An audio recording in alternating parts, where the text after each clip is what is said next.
And now we've got our final duet of the day. Please welcome Geoffrey Moore, author and advisor, and Laura Tyson, professor of global management at UC Berkeley's Haas School of Business, with Changing the Future. They put me here. Perfect. Yeah. Thank you. So we're going to wrap this thing up. I want to take the privilege of having Laura here to. She, among other things, is on the Council of Jobs and Competitiveness. Now, I wanted to take some of the themes that Esther and John had just been articulating, particularly around threat narratives and optimism and whatnot. And the place I want to start this is, what do you do when you think things are just kind of going the wrong way? This can happen in a corporation, it can happen in a country, it can happen in any situation. And how do you think about intervening? And Laura had a very interesting experience earlier this week, which I wanted to share with all of us, about someone who was remarkably effective in that context over an extraordinary period of time. And maybe you could just share that. So I had the privilege on Monday of meeting someone I'd heard about for many years, but had never met before. His name is Sir Fazle Abed. He is the founder of something called BRAC. BRAC is arguably the largest, most successful non-governmental agency for poverty reduction the world has ever seen. It has been around for 40 years. In Bangladesh, in right? Bangladesh. It has transformed thinking about development. You know, some of the modern thoughts about how economic development proceeds grow right out of BRAC. Now, this story is really interesting because first of all, I heard things like passion and long-term. When he was talking about his mission, he used those terms. His passion came from the fact that he was from Bangladesh, and when Bangladesh broke off as an independent country from Pakistan, he went to build a nation. So passion for the nation. Passion for the most impoverished people in the nation. His view was that the success of the nation depended upon going to the very poorest in a sustained way and in a multifaceted way. So again, the story is one of progression, not just microfinance, which everyone probably knows about in this room, but microfinance and creating for-profit companies that would provide jobs for the people who receive the microfinance. So, for example, you get microfinance to own a cow. How are you going to sell the milk? You have to start a dairy. The dairy is started with the help of BRAC. But then you realize you have to educate the population. The defining mission of BRAC is basically to give everyone the opportunity to fully realize their potential. So what do you have to do there? It isn't health or education, it's health and education. It isn't education and health alone, it's education, health, and economic opportunity. It's legal rights. It's education throughout the whole trajectory of education. I was struck by a couple of, just basic facts I'll throw out there because they show how significant the achievement has been. So 40 years, estimates anywhere from 110 to 127 million poor people in some of the most complicated environments of the world. The second nation that BRAC has operated in was Afghanistan. Okay, this is not an easy place to try to make progress. Another thing I was very struck by, and this is where I'll stop, we all in this room, I've been in education all my life. Many of you are working in the field of education to use technology to develop new tools that are as good as a personal tutor. Those are really exciting things, and he talked about that at the end.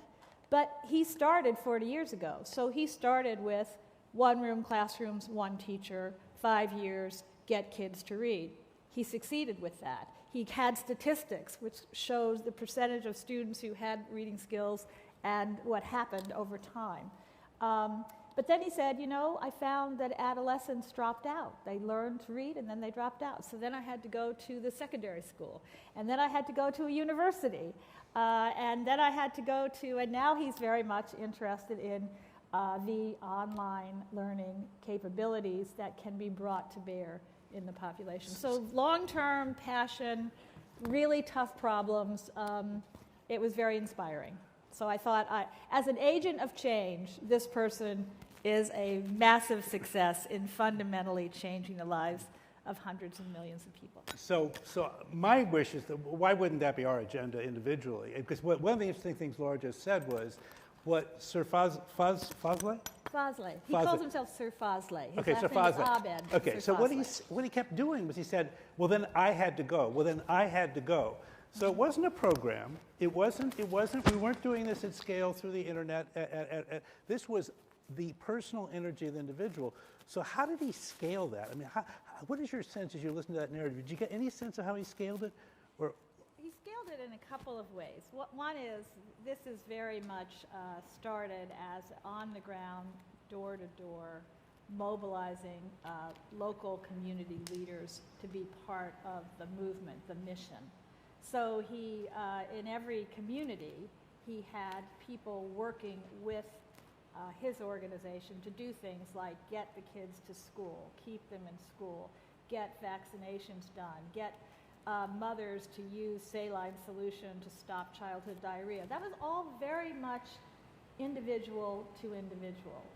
But he also then realized, well, I've got to build institutions. So I thought it was really, he was building for-profit institutions like dairy farms or seed, programs, companies that sell seeds to Brock recipients, but also sell them internationally.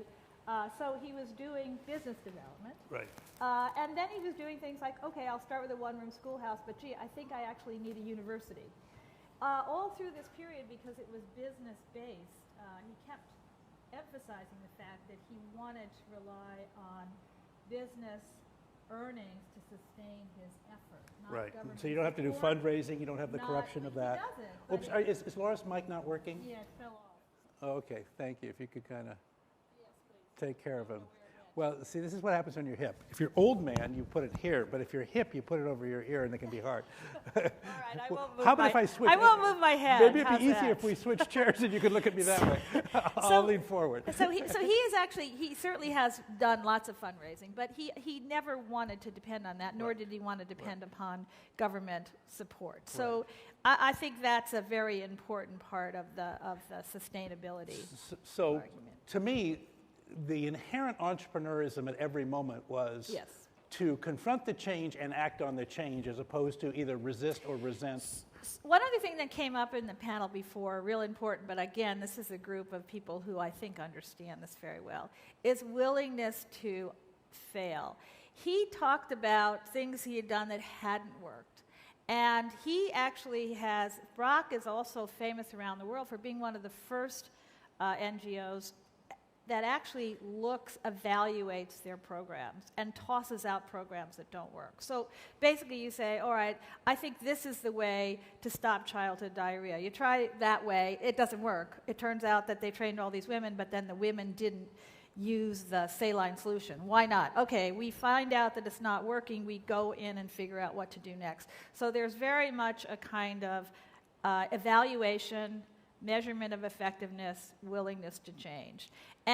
But through all of this, an entirely long-term vision. I mean, he was talking about, I expect to get results on the education, the college education effort in 2050, 2060. He's way, that would be, he said, I'm not going to be here anymore, but that's all right. So that's another piece of something that struck me about this story.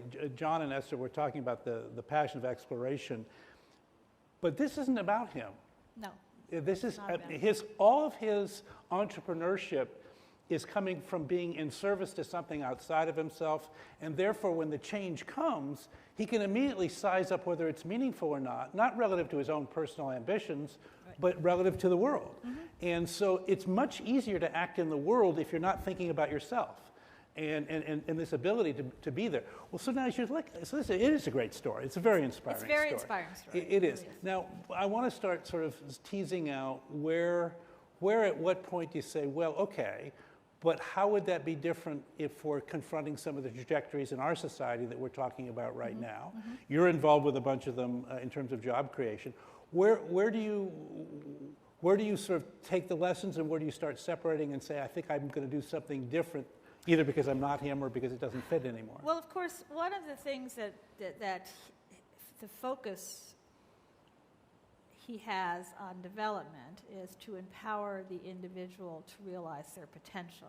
There are two forms of empowerment that are basic to that story in Bangladesh, and they're basic to the story in the US. One is the development of the human potential, and that is education. And the other actually is the access to finance. Because even in the US, where we pride ourselves when our capital markets aren't broken, on having the very best, deepest, broadest capital markets in the world, everyone understands that for many, many startups, particularly startups that are not going to grow into a major game company or a major cell phone company or a major next technological breakthrough company, but they're going to be startups that affect the lives of millions of people. Getting access to the funding is a huge problem. So actually, I think you go back to the basics here. How do you create opportunity for everyone to realize their potential? It's education across the board. I mean, he's actually now gotten interested, by the way, in early childhood education. So he feels like, okay, I've done primary, I've helped people get through secondary, I've developed a university, I can see some of the kids who went to the primary school now going to universities all around the world. Now let me think about early childhood. I want to take you back. I want to take you back to someplace. So back to the U.S. Back to finance. Mm-hmm. Okay. So microfinance, very exciting story. Has its pluses and its minuses. Yes.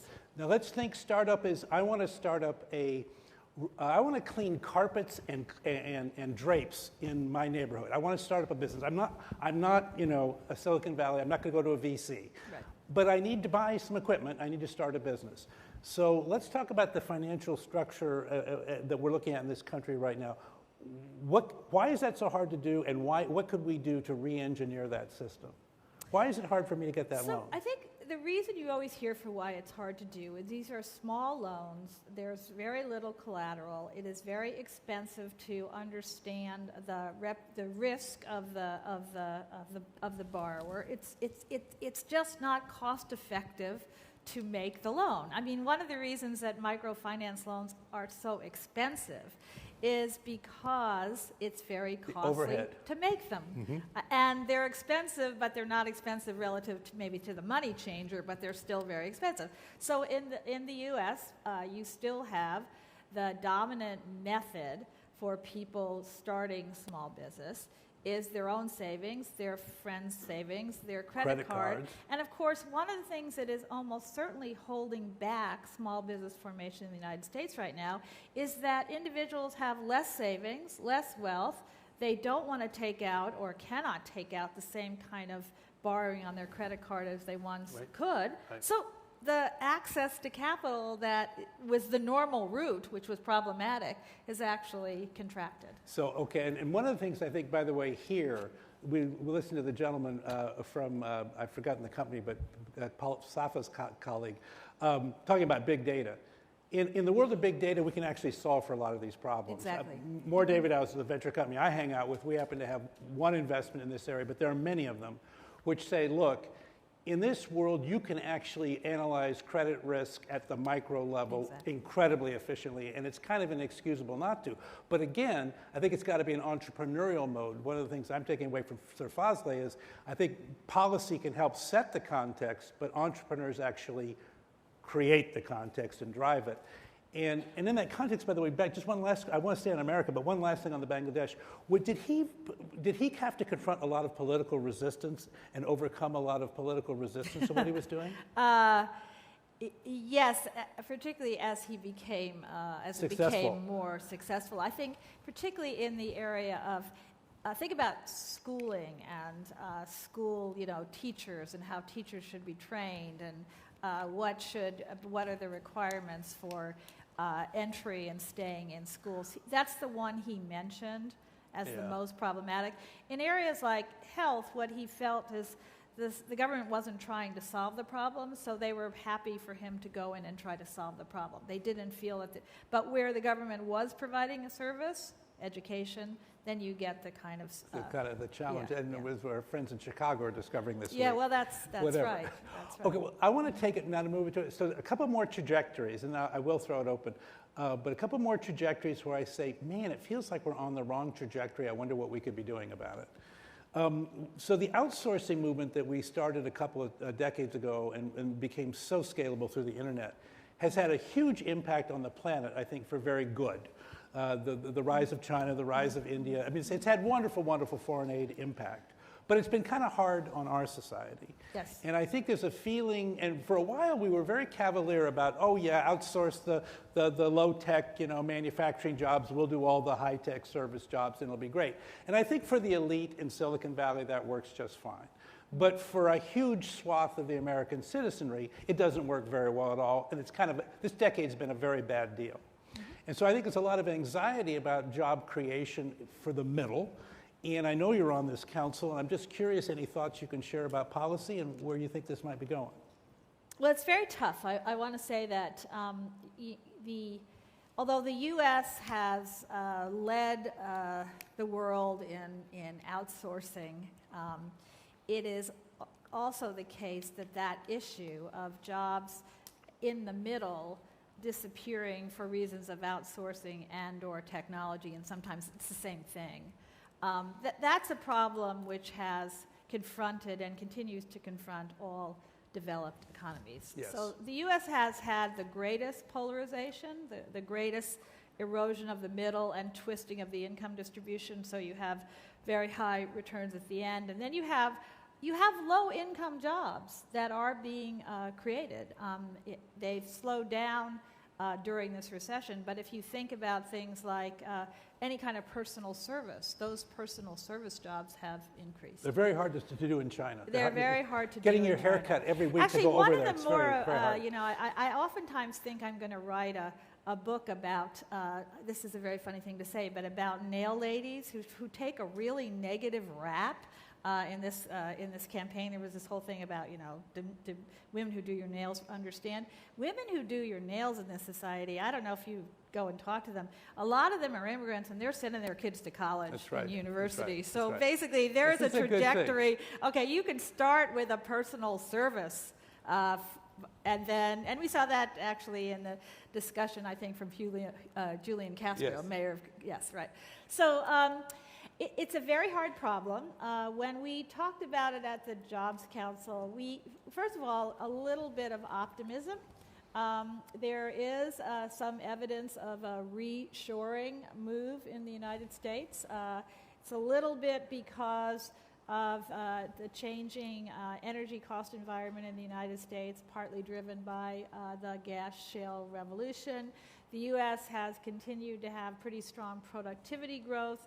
The dollar has weakened over the last decade. So when you actually look at the cost advantage of outsourcing versus doing the work at home, the great advantage abroad has been declining. And let's call it offshoring, because outsourcing I could still do to another company. Exactly. Yeah, offshoring. It is really offshoring. Yeah, okay. Reshoring, I think is just is a better term than inshoring. I think that's right. Anyway. Okay, fair enough. Yes. So we did talk about that, and we talked about what could be done to enhance that inshoring trend. Now, there are things that governments can do. I don't know if you heard this just this week, but I think it's actually good, and I've been lobbying for it.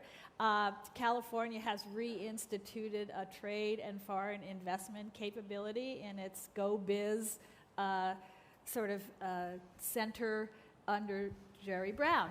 Governors and mayors around the country are actually doing a lot to encourage investment in their community. by domestic companies. I know actually that Rahm Emanuel got Google to set up something in Chicago. Yep. I mean, just as an example. I Yep. mean, you go out there and you sell your place, and you sell your place by by talent development, by giving a good location, by doing some clusters effects. So we talked about that. as something that governments can do.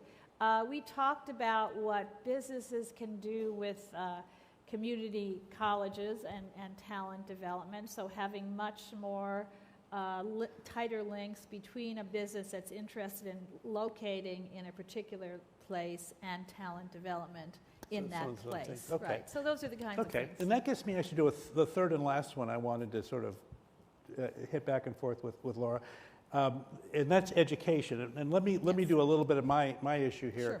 I'm concerned that first of all, I think that America does, and I'm thinking particularly now of higher education. I was an English professor at one point. Yes. Laura's teaches at Haas at Berkeley. I think that America does higher education for the elite better than anybody in the world. I think for the middle of the curriculum, you can probably get as good or better education in many other places. But for the elite, it's just amazing. And I think the entire elite sends all their children to America for that reason. My anxiety is that we're pricing it out of the market. I don't know what the cost of a college education now is, but I can tell you economically it's a bad deal. Mm-hmm. If you borrowed the money to get the education, you probably aren't going to be able to pay it back. That is a horrible, horrible indictment to me. And I guess the challenge I want to put out, and I'd love to get, if anybody's in the policy world dealing with this, is in any other industry other than healthcare, in any other industry, we would say, fire all the leaders and hire somebody that can cost reduce and get this function to work properly. Not to reduce the quality of education, because I would argue in every other industry, quality gets better as we become more productive. But to hear a university professor and college president after college president refuse to take accountability for the lack of productivity improvement and therefore the increasing cost drives me crazy. And so anyway, I don't know if you have any views on that or whatever, but I feel better. So I got to say off my chest. Well, I think we're at the beginning. When I was dean at Haas more than a decade ago, I remember I had this wonderful opportunity to run this new economy forum in Silicon Valley, and John Doerr and John Chambers helped me run it, and I would frequently go down to visit them both. And of course, at the time, this was the beginning of serious thought that we were going to have online education, a pervasive game changer in higher education. It's just taken longer than John Chambers thought back in 1998. I think he thought, okay, by 2003, we'd have the transformation, all right? I do think we shouldn't underestimate that there's all kinds of things going on now. Okay. So from Singularity, I was part of the MIT board that decided to put all of the MIT course materials online. Yep. And that was an early move. No resources going to MIT at all, no degrees, no fees, no nothing. Just do and it. People use that. The number of hits, the number of courses that are sort of the material that's absorbed all around the world. So that's one example. But I think, we have now dueling for-profit higher education institutions. We have all online that complements in person. We had Salcon here last year. It was an award, the Khan I actually Academy. think we're at the beginning, but it's now moving fast. We heard a lot about change goes fast. I think we're now at a tipping point. It can now move fast. So if we can I'm just hoping we can cost reduce the system. I mean, to me, that's the painful. I hate to see these articles about here's what you should think. I think you should think about this as there are different forms of education. I personally don't think. I mean, I agree with you. You look at some of the cost lines of these institutions. Take the elite institutions that we all know about. Their model is a highly personal, highly service-intensive, highly support very expensive faculty who are names in their field model. That's what it is. They're not interested in expanding the number of students. That's right. They're interested in the quality of a very particular form of education. And I think that's going to stay around. And it's going to be high price. But they have alumni that will help fund it. And they have alumni that will help fund it. Yeah, I think it's the middle. It's that I want to go down one to where, and it's not that there's a part of education that's not irreducibly complex. So you cannot say I'm going to do it all online. That doesn't work. But there's got to be a better mix that frees up more time for less expensive, so I can leverage the expensive resource better, as opposed to, I think that's right. I completely agree with you, and I think this is an area where the technology will really help. So the grand, one of the things that we also talked about in the Jobs Council, so the administration has tried to motivate a lot of its science and technology effort around the theme of grand challenges. And their argument is if you have a grand challenge, you can do a number of things. You can get interdisciplinary research going. You can encourage collaborations with industry. You can encourage the public to support science and technology because you're solving a grand challenge. Esther mentioned the human genome. So the estimate is that, think about it. Think about a decade ago when people were mapping the human genome. Well, so really, why? Why is the government doing this? The estimate is that for every dollar the government put in, they've generated $140 of possible business. Yep. I mean, these returns to these kinds of projects over a long period of time are huge, but how do you motivate? So you say the grand challenge is to map the human genome. The grand challenge, of course, Neil Armstrong just died, was to put a man on the moon. That was a grand challenge. So stay with this because it gets to this thing that John and Esther were talking about, opportunity narratives. So the grand challenge is going to be an opportunity narrative. Exactly. But it's got to be told. So when we talk about putting a man on the moon, we always say John Kennedy. Because you can't just say, no, actually it was J. Walter Thompson that ran an ad on put a man on the moon, and that's what changed the world, right? So and it's back to Sarfazla again. So I'm thinking about the personal, charismatic leadership. Do you see, I think the anxiety in this campaign is that, and maybe you have to get through the campaign before this story can actually get told, because maybe it has to be told by an installed leader as opposed to a campaigning leader. Yeah, but these narratives have to get told in ways that are compelling. I think that's probably right, because if you think about, let's think about a grand challenge, the clean energy grand challenge, which is a grand challenge of the administration. And then think about all the politics around Solyndra. And you just know there's no way to talk about the clean energy grand challenge right now. That would not be a good thing to do.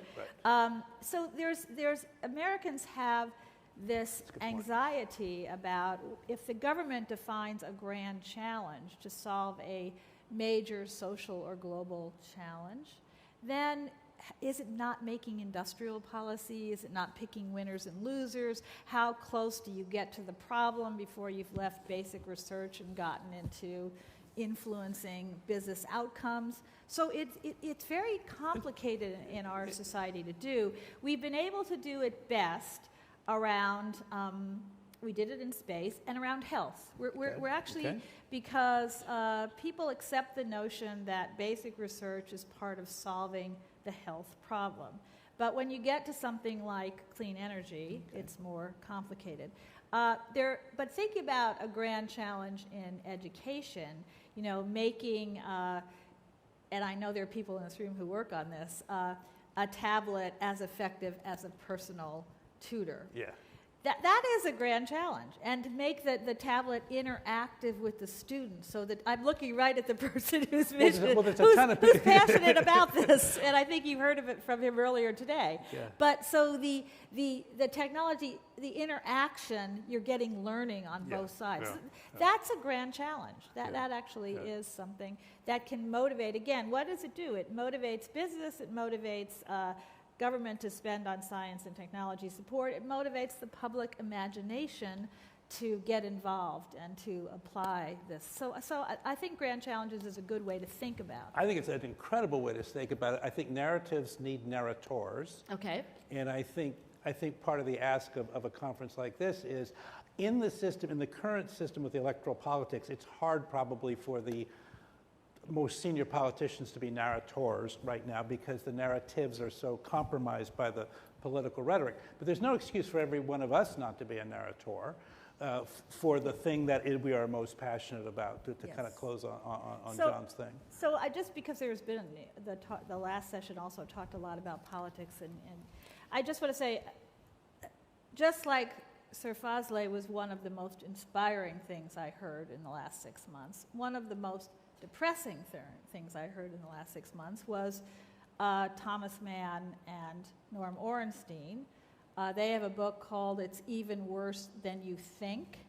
Oh, thanks. I was just hoping to get that book. That is the title of the book. And it is about the fact that the divisions right now in the Congress are so deep that it really is very, very difficult to get anything done. Much deeper, and in a non-parliamentary system like we have, those divisions can be stalemate.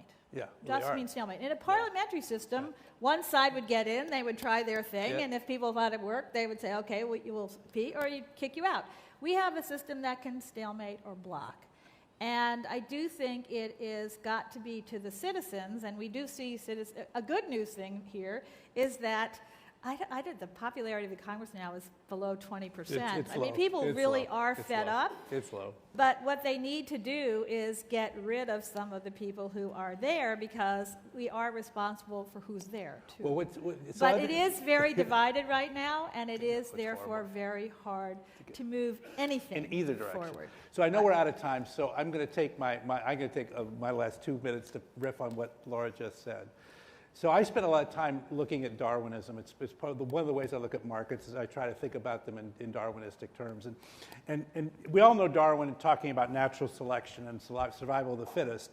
But there's the other half of the Darwinian model, which is sexual selection, which is you survive, but could you get a mate and procreate so that you can pass on your genes? So that model of natural selection and sexual selection has come up in 2 other contexts for me that I think are enlightening. One is in venture capital, where it turns out the ability to raise money and the ability to make money are actually not necessarily correlated. And so the raising money is a form of sexual selection. It's a way of I can get funded. And creating a great business is a form of natural selection. If you can't, you will get naturally selected out of the system.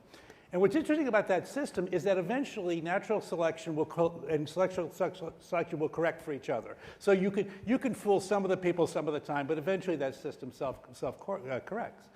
When we come to the electoral system, particularly to the Congress with 2-year terms, we've reached a place where there is no natural selection, there is only sexual selection, meaning the entire purpose of being a congressperson is to get elected. And the day after you get elected, you start posturing for your next election, and nothing can happen in 2 years that will allow natural selection to actually occur, which is where you're getting, to me, you're getting to a terrifying state. So our job as the electorate is to somehow get natural selection back into the system one way or another, because we're not governing. We're posturing, we're not governing. And whether we govern from the right or the left, if we governed, we would be okay. But we're not governing, and it's pretty darn scary. So with that happy thought, I think I will turn it back over to Avery. And thank Laura Tyson. Thank you very much. Thank you, Geoffrey. That was great. Thank you very much, Geoffrey and Laura. I have to say, both the session before and this session, there's a quote from Winston Churchill, which is, "Success is not final, failure is not fatal, it is the courage to continue that matters." So that, a little bit more inspirational than what you guys had. So I want to also thank the curatorial team that helped put this together and brought you together for this day. It's Dave Blakely from IDEO, Michael Moon of the Moon Agency, Paul Saffo of Discern Analytics, of course, Karen Tucker and a fantastic staff of the Churchill Club. And I'm part of the team, but you don't have to cheer for me. It was just fun for me to be here with you all. And there's a kind of a closing quote. There's T.E. Lawrence said, all men dream, but not equally. Most men dream at night and wake in the morning to find that their dreams were but vanity. But the dreamers of the day are dangerous men, for they dream with their eyes open and work to make their dreams real. So I wish that for all of you, my dreamers of the day. Thank you.